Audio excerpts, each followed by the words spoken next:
د کابل په مرافعه محکمه کې د سترې محکمې د دعوت او ارشاد ریاست اړوند یوه څانګه پرانیستل شوه. د روان 1445 هجري قمري کال د ربیع الثاني میاشتې په 2مه نیټه د کابل د مرافعه محکمې لپاره د سترې محکمې د دعوت او ارشاد ریاست یوه څانګه جوړه او فعالیت یې پیل کړ. د دعوت او ارشاد ریاست د یادې څانګې د پرانیستې په مناسبت ناسته کې چې د کابل د مرافعه محکمې د غونډو په تالار کې جوړه شوې وه، د مرافعه محکمې مسؤلینو د سترې محکمې د دعوت او ارشاد ریاست رئیس محترم الحاج حافظ مولوي عبدالعزیز میوندي د یادو ادارو یو شمېر نورو مسؤلینو او کارکوونکو ګډون درلود. د سترې محکمې د دعوت او ارشاد ریاست مدرس محترم مفتي عصمت الله برهان د کابل ولایت په مرافعه محکمه کې د دعوت او ارشاد ریاست د یوې څانګې د جوړېدو په اړه وویل: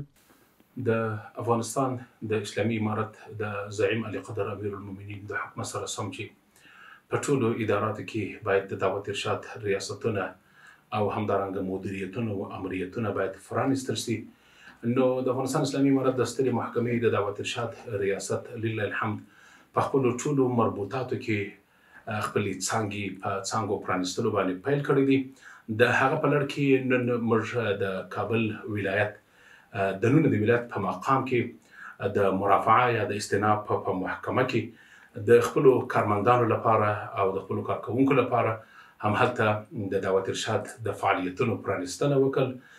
چې په دې لړ کې به انشاءالله په هفتوار درسونه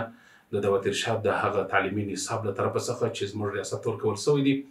هغه درسونه به انشاءالله دوی ته جاري او سروي د مولوي مدني صاحب له طرفه څخه او موږ به د هغوی څارنې لپاره به انشاءالله وخت په وخت راځو. دغه راز د کابل د مرافعه محکمې د مدني دیوان د تحریراتو مدیر محترم مولوي نور آغا مدني په دې اړه وویل: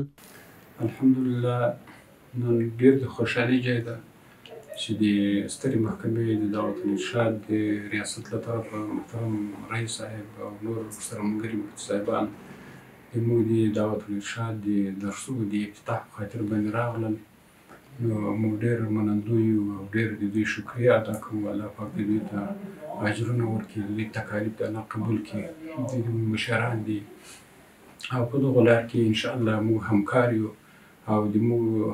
کارمندان چې کوم دي هغه ډېر زیات خوشحاله سو. مولوي صاحبان ډېر خوشحاله سو، موږ ډېر خوشحاله یو. الله پاک د دوی چې دا تکالیف قبول کړي او په دې لار کې به انشاءالله موږ هر قسم او هر نوع همکاري کوو او کوشش وکړو چې الله پاک جل جلاله دغه کار او دغه طریقه ډېره په ښه طریقه او په کامیابي سره الله پاک سرته ورسوي انشاءالله. د سترې محکمې د دعوت او ارشاد ریاست اړوند ټول مدرسین او علما کرام به د یاد ریاست د طرز العمل له مخې د مربوطه ادارې کارکوونکو ته پر اصلاحي بیانونو سربیره د دیني احکامو تدریس کوي.